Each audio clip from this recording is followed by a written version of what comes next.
damning accusations in a new Amnesty International report. The state of Israel has committed and is continuing to commit genocide against Palestinians in the occupied Gaza Strip.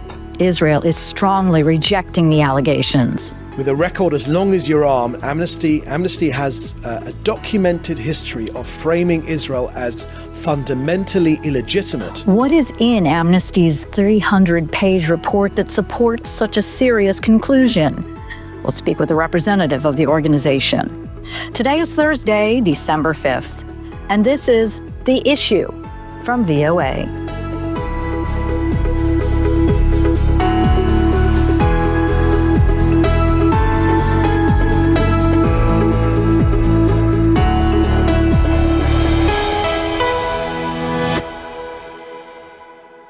Hi, everyone. I'm Laurie London.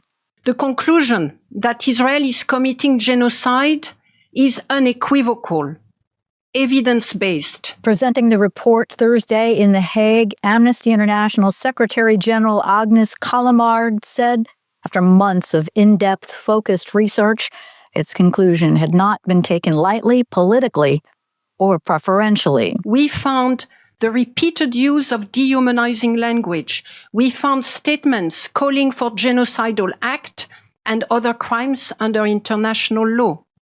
We verified videos of soldiers replicating those narratives, calling for the erasure of Gaza or to make it uninhabitable. But rejecting the conclusion, Israeli government spokesman David Mencer, citing Israel's right to defense against Hamas attacks. Genocide, they cry about Israel. They distort reality and downplay the clear intent of Hamas to annihilate Israel. Just listen to what Hamas and Iran say. And Mencer also accused the human rights organization of having a negative bias toward his country. With a record as long as your arm, Amnesty has a documented history of framing Israel as fundamentally illegitimate. For Amnesty, Israel was born guilty in 1948 and have been guilty ever since. Joining us now to get some insights into the report and what led to its conclusions is Amanda Klassing, Amnesty International National Director of Advocacy. Thank you very much for taking the time to speak with us about this report. Yeah, it's my absolute pleasure. First of all, why is this being released now, and how long has this report been in the works? How long have you been working on this? So a report like this takes a long time. We started to document violations of international law since the beginning of the conflict. And at the beginning of this year, we started to receive questions and understand that there were questions related to whether or not what we were seeing as genocide. And the ICJ was also making a determination whether or not there was a risk of genocide. And so we started to put together the pieces of evidence to answer the question of whether or not what we were seeing was genocide. So we didn't start necessarily out thinking that that's what the conclusion that we would come to. We knew that risk was there because of the International Court of Justice, but it wasn't until we connected the dots, pulled the totality of the evidence together over the course of many months, that we understood that this just is more than just a violation of international law. This is something deeper. It's a big word that is not used lightly. I think the dictionary defines it as the deliberate killing of a large number of people from a particular nation or ethnic group with the aim of destroying that nation or group. What did your investigations find that you are reporting that lead to the conclusion that you did? Amnesty looked at the question of genocide under the Genocide Convention. So the Genocide Convention actually provides the definition that we used. And in order to make a determination of genocide, Amnesty had to make three examinations. First, we had to determine whether or not Palestinians in Gaza constituted a part of a protected group under the convention, which is a national, ethnical, racial, or religious group. The second thing we had to determine was whether or not there had been a commission of at least one of the 5 prohibited acts under the convention. And we found evidence of 3 of those acts: the killing of members of the group, causing serious bodily or mental harm to members of the group, and deliberately inflicting on the group conditions of life calculated to bring about its physical destruction in whole or in part. And the third element of establishing genocide is frankly, the most difficult, and that is to determine or examine whether Israel committed these acts with the specific intent to destroy in whole or in part the group as such. To determine whether intent existed in this case, we looked at international jurisprudence on the question. Intent can both be derived from specific direct intent. So we looked at comments made by Israeli officials, including over 20 comments made by members of the security or war councils. And then we also looked at inferred intent. And looking at inferred intent, we looked at the pattern of behavior over this period of time, in addition to other elements that require specific intent, like torture and communicado behavior related to deliberate. Can you give us any specifics on what those things that you said you noted as far as statements and as well as observations that concluded that intent part? Yeah, absolutely. So I'll give you some examples of the direct intent and then some examples of the inferred intent.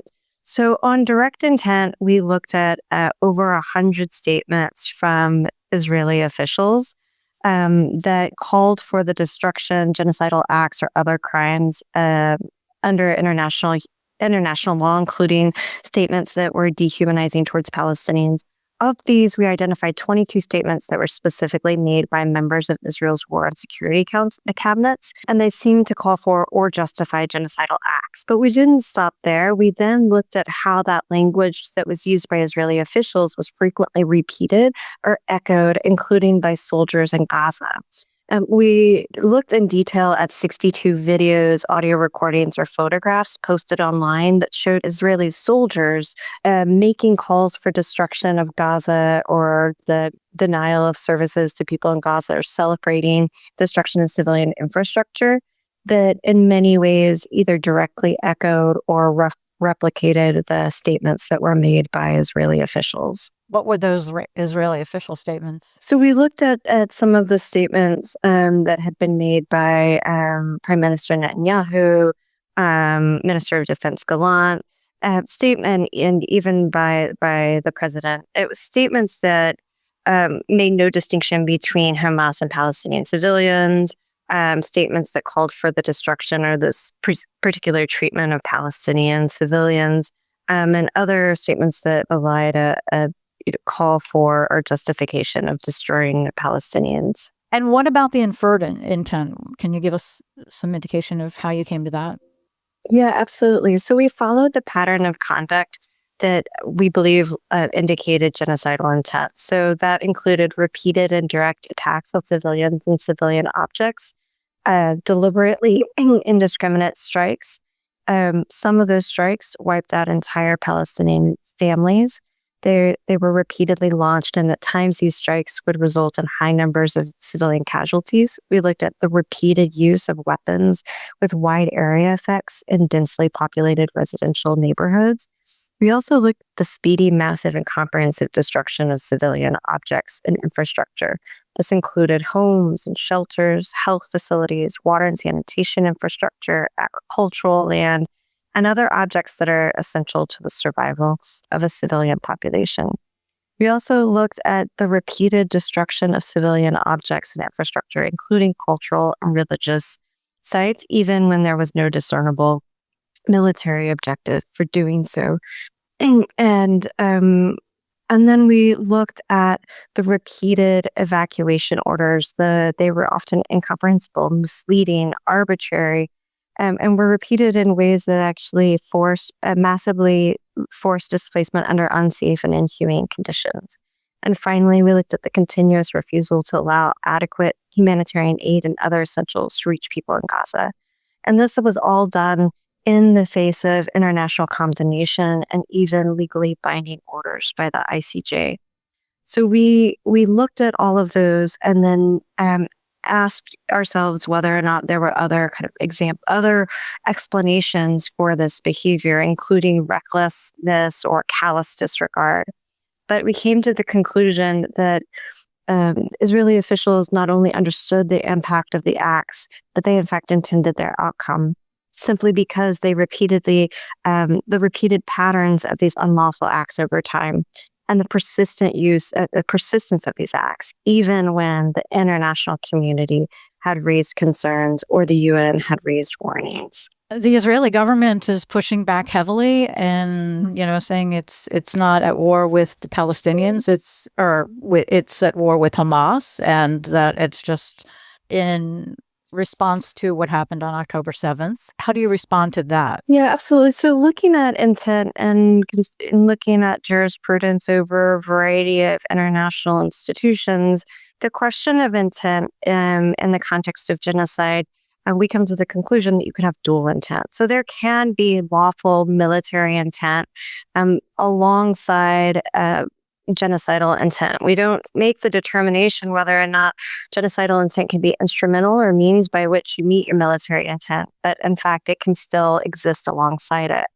And so we acknowledge that there are military objectives to be met, and those military objectives cannot justify the scale, size, and scope of the killing and what we see as a genocide. What is happening on the ground right now, as far as, obviously we know it's a catastrophic humanitarian situation, but if you had to briefly just describe what you know about what is happening in real time on the ground for civilians? Yeah, absolutely. So it's a horrible situation right now when you think about these three prohibited acts of genocide, whether or not people come to the same conclusion of international law, we can all agree that the conditions are horrible. More than 42,000 Palestinians have been killed, including over 13,000 children, and over 97,000 people more have been injured.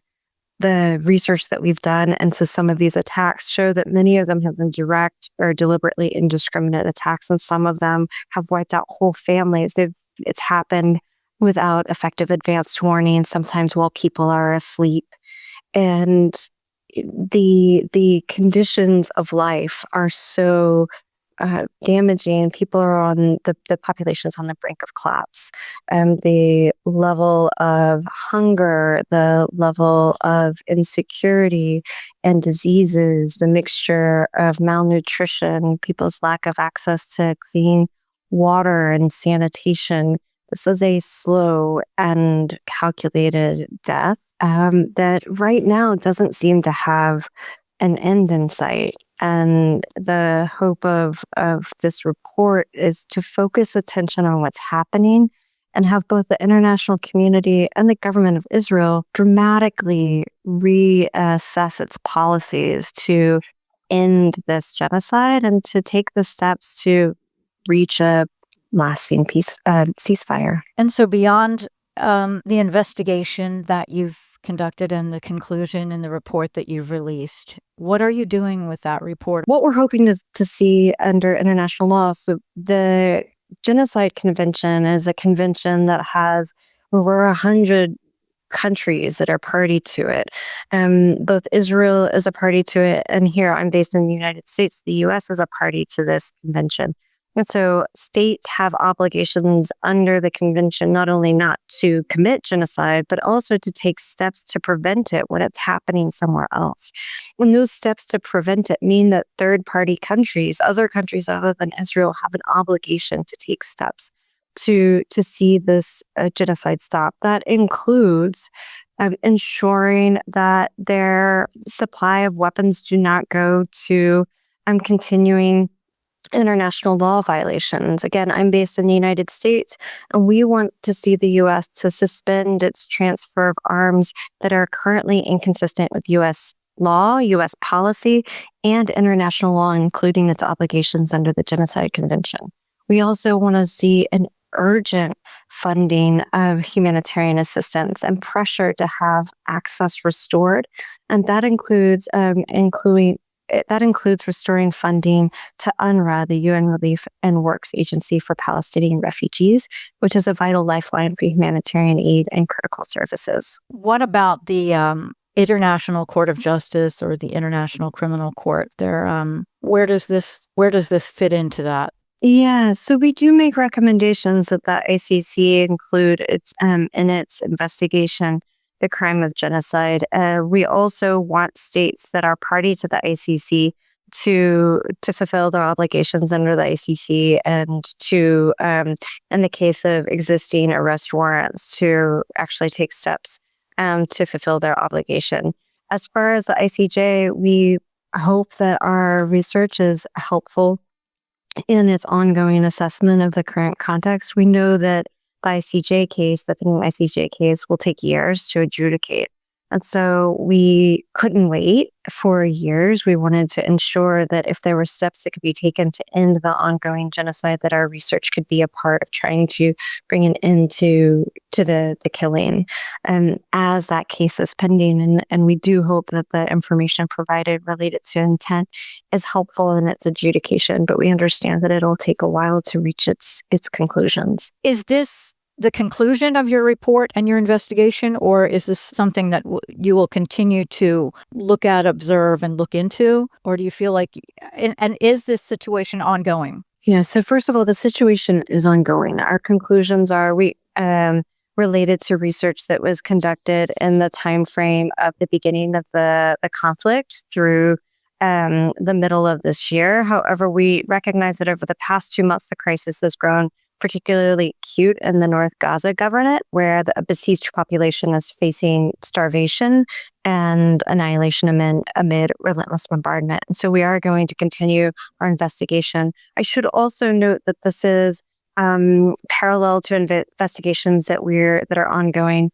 analyzing the atrocity crimes of Palestinian armed groups under international law on October 7th. We have new research that is in a separate report and legal analysis that will be coming out in the coming months. Thank you so much for taking the time to speak with us about this. Yeah, absolutely. Thank you for having me. Amanda Classing, Amnesty International National Director of Advocacy.